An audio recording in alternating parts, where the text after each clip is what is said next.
Oh,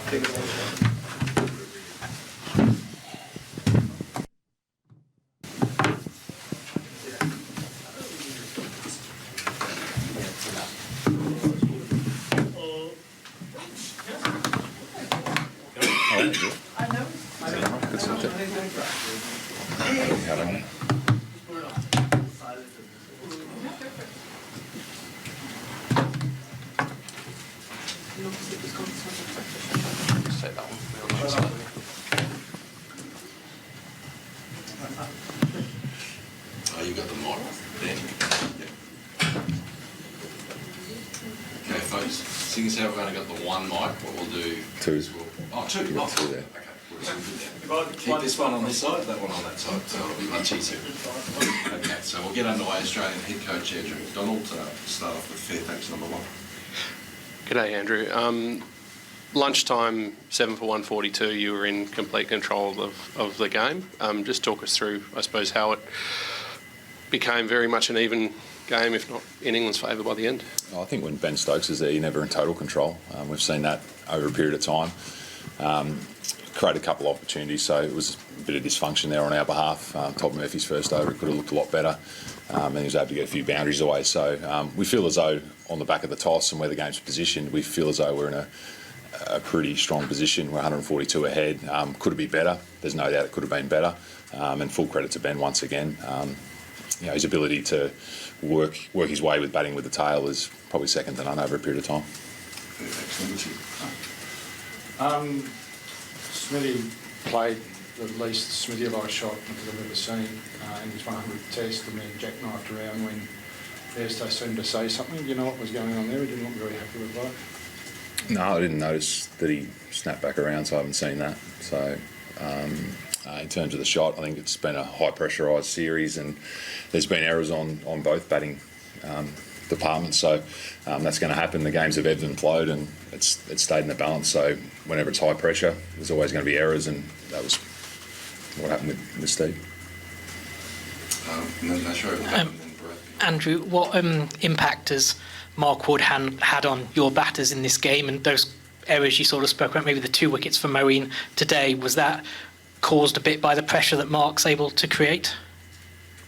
I think with any bowling unit, the way they operate together creates pressure from both ends, and I thought we were able to do that well this morning on our behalf. I thought Pat Cummins was outstanding, 6 for, I think it's his 9th 5-wicket haul in Test cricket. So, I think any time a group of bowlers operates that way, Mark Wood with extreme pace definitely changes the dynamic of their attack. And I think the same can be said for us with Mitch Stark. Andrew, Travis Head and Mitchell Marsh were in similar positions as yesterday. They played differently, different conditions. Just your take on how they've gone so far, and what do you expect from them tomorrow morning with the rain around? Yeah, I think the wicket slowed up a fraction as well. I think the pace, just sort of in that good length area, has made it hard to score, and I think England bowled incredibly well, and they were able to control the run rate. They were very straight, they were very disciplined, and that's what we tend to expect from the English bowling attack. Stuart Broad outstanding again, got the early breakthrough. So I think it's probably more a reflection on the surface that it is just starting to slow up a little. We've seen it take a little bit of turn as well. So with the rain around tomorrow, who knows? It may start swinging a little bit more, and we'll assess that. But and it's also the situation of the game, close to the close. You play slightly differently to navigate your way through those situations.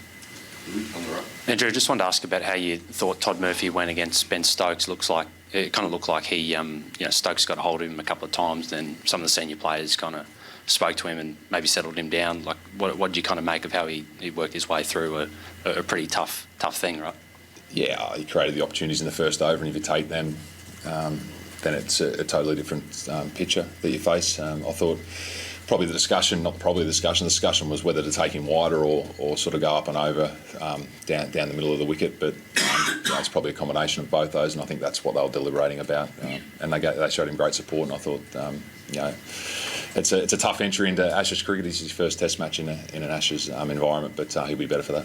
And just his composure, Todd, overall, no kind of doubts that I know he's played 4 Tests against India, but the sole spinner, bowling to Ben Stokes, no doubts that he could kind of handle that. We threw him the ball. I think that speaks everything to it. See him right at the back. Hey Andrew, could I just get your thoughts on how you think your team is placed to claim victory in this test? Sorry? How do you think? How we're placed? Yeah, how do you feel the game's unfolding? How I well think it's placed? like the first two test matches. It's what happens next, who knows? I think it's 50-50. And as I said, on the back of losing the toss, we would have bowled first as well. To be in a position at 50-50 at the end of day two, I think speaks volume to this group, and we feel as though we got on the wrong side of a couple of tosses and worked our way into games, and this is no different. And 142 ahead, we've got them on the board at the moment. Andrew, I guess we don't see it much because bowlers aren't captaining much, but the sort of battle between the two captains is pretty much head-to-head here the last couple of tests. I was wondering what you made of that and how you think it's panning out. I'd love to be a spectator, not a coach, because I'd be able to appreciate it a little bit more. But no, it's got everyone on the edge of their seats. I think Ben Stokes is an incredible leader, and I think we've got an incredible one in Pat Cummins as well. We're going to have to work out a way to navigate through Ben Stokes in the second innings, and Pat today was outstanding. So, yeah, that one-on-one showdown I think is a must-watch. Just behind you. Last one, Bob. Andrew, just David Warner, obviously reasonable towards David, a couple of low scores here. Is the Stuart Broad thing or just generally his form a concern for the rest of the series?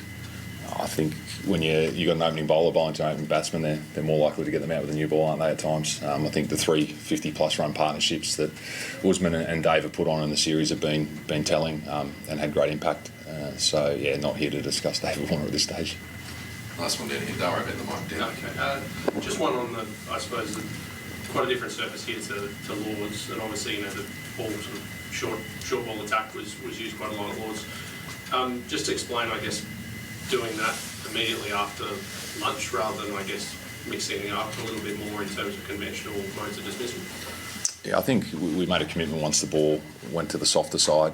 We didn't want to waste the harder ball when there was enough there, but we shifted from that, clearly. Brought about the downfall of Moen. So, yeah, it's always a risk of the scoreboard may run. And I think this wicket's a little bit truer as well, so we haven't seen as much impact with the short ball, and I think that's probably the difference. And even we saw out there tonight, the way that we were able to navigate through the short ball challenge was slightly different to Lords. I think the Lords surface was a bit tricky in terms of being a little bit too paced and a bit of variable bounce. This one's a lot truer.